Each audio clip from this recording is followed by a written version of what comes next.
Perkenalkan, nama saya Ermita dengan NIM H06243224. Video ini dibuat untuk memenuhi salah satu tugas mata kuliah perkembangan peserta didik yang dibimbing oleh Ibu Dr. Kartika Hajati MPD. Dalam video ini saya akan memaparkan materi tentang perkembangan fisik dan motorik peserta didik serta pentingnya dalam proses pembelajaran. Baik, pada video ini saya akan membahas tentang perkembangan fisik dan motorik peserta didik. Materi ini sangat penting untuk dipahami oleh calon guru karena kondisi fisik dan kemampuan gerak siswa sangat berpengaruh terhadap kemampuan mereka dalam menerima pembelajaran di kelas. Dengan memahami hal ini, guru dapat menyesuaikan metode pembelajaran agar lebih efektif. Kemudian, pengertian perkembangan fisik dan motorik. Perkembangan fisik merupakan perubahan yang terjadi pada tubuh manusia, baik dari segi ukuran, bentuk, maupun fungsi organ. Contohnya adalah bertambahnya tinggi badan, berat badan, serta perubahan bentuk tubuh. Sementara itu, perkembangan motorik berkaitan dengan kemampuan seseorang dalam melakukan gerakan, baik gerakan besar seperti berlari maupun gerakan kecil seperti menulis. Kedua aspek ini saling berhubungan dan berkembang secara bertahap sesuai dengan usia dan tingkat kematangan individu. Selanjutnya, pertumbuhan biologis. Pertumbuhan biologis adalah proses dasar dalam perkembangan fisik. Misalnya, anak yang memiliki asupan gizi yang baik akan mengalami pertumbuhan tinggi dan berat badan yang optimal. Selain itu, organ-organ tubuh seperti jantung, paru-paru, dan otak juga berkembang sehingga fungsinya menjadi lebih baik. Proses ini dipengaruhi oleh faktor genetik atau keturunan, serta faktor lingkungan seperti pola makan, kesehatan, dan kondisi hidup sehari-hari. Selanjutnya, perubahan proporsi tubuh. Pada masa anak-anak, proporsi tubuh belum seimbang, sehingga kepala terlihat lebih besar dibandingkan tubuh. Namun, seiring bertambahnya usia, tubuh mulai berkembang menjadi lebih proporsional. Saat remaja, terjadi perubahan bentuk tubuh seperti bahu yang melebar pada laki-laki dan pinggul yang membesar pada perempuan. Selain itu, terjadi juga pertumbuhan pesat yang disebut growth spurt, yaitu peningkatan tinggi badan secara cepat dalam waktu singkat. Selanjutnya, perkembangan sistem saraf. Sistem saraf berfungsi sebagai pusat pengendali seluruh aktivitas tubuh, termasuk gerakan. Nah, seiring bertambahnya usia, sistem saraf akan semakin matang sehingga koordinasi gerakan menjadi lebih baik. Hal ini juga berpengaruh pada kemampuan belajar siswa, seperti memahami instruksi, merespon rangsangan, dan melakukan aktivitas dengan lebih terarah. Selanjutnya, motorik kasar. Motorik kasar adalah kemampuan gerak yang melibatkan otot-otot besar. Contohnya itu seperti berjalan, berlari, melompat, dan bermain.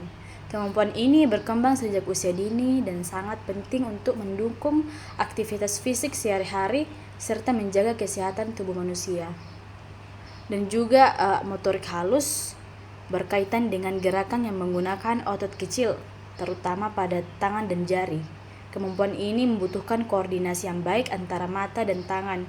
Dalam pembelajaran, motorik halus sangat penting, misalnya saat siswa menulis, menggambar, atau mengerjakan tugas praktik. Kemudian, koordinasi motorik. Koordinasi motorik adalah kemampuan untuk mengatur gerakan tubuh agar lebih tepat dan terarah. Contohnya, saat siswa menulis dengan rapi atau bermain olahraga. Kemampuan ini berkembang melalui latihan yang terus-menerus serta pengalaman dalam berbagai aktivitas. Selanjutnya, masa pubertas. Pubertas adalah masa peralihan dari anak-anak menuju dewasa. Pada tahap ini terjadi perubahan hormon yang menyebabkan pertumbuhan fisik menjadi lebih cepat. Selain itu, organ reproduksi juga mulai matang sebagai tanda kesiapan menuju dewasa. Adapun ciri-ciri pubertas, pada laki-laki, pubertas ditandai dengan perubahan suara yang menjadi lebih berat, munculnya jaku, dan perkembangan otot. Sedangkan pada perempuan ditandai dengan menstruasi, perubahan bentuk tubuh, dan pertumbuhan payudara. Adapun dampak psikofisik. Perubahan fisik saat pubertas juga memengaruhi kondisi psikologis. Siswa lebih menjadi sensitif, emosinya tidak stabil, dan mulai mencari jati diri. Oleh karena itu, guru perlu memahami kondisi ini agar dapat memberikan pendekatan yang tepat. Kemudian gangguan perkembangan fisik. Tidak semua peserta didik mengalami perkembangan yang optimal. Beberapa gangguan yang dapat terjadi antara lain stunting akibat kurang gizi, obesitas, serta gangguan motorik yang dapat menghambat aktivitas siswa. Adapun penyebab gangguan perkembangan dapat disebabkan oleh berbagai faktor seperti kurangnya asupan gizi, adanya penyakit, kurangnya aktivitas fisik, faktor keturunan, serta lingkungan yang tidak mendukung. Dampak pada kesiapan belajar. Perkembangan fisik dan motorik sangat mempengaruhi terhadap kesiapan belajar. Misalnya, siswa yang motorik halusnya belum berkembang akan mengalami kesulitan menulis. Selain itu, kondisi fisik yang kurang baik juga dapat membuat siswa mudah lelah dan sulit berkonsentrasi. Adapun peran guru, guru memiliki peran penting dalam mendukung perkembangan siswa. Guru harus memahami kondisi perkembangan siswa, menyesuaikan metode pembelajaran, serta memberikan aktivitas yang sesuai dengan usia dan kemampuan mereka. Selain itu, dukungan dan motivasi juga sangat dibutuhkan. Kemudian refleksi, setiap siswa memiliki perkembangan yang berbeda-beda. Oleh karena itu, guru harus mampu menyesuaikan pembelajaran agar lebih efektif dan sesuai dengan kebutuhan masing-masing siswa. Demikian penjelasan yang dapat saya sampaikan. Semoga materi ini dapat menambah wawasan kita sebagai calon guru dalam memahami perkembangan fisik dan motorik peserta didik.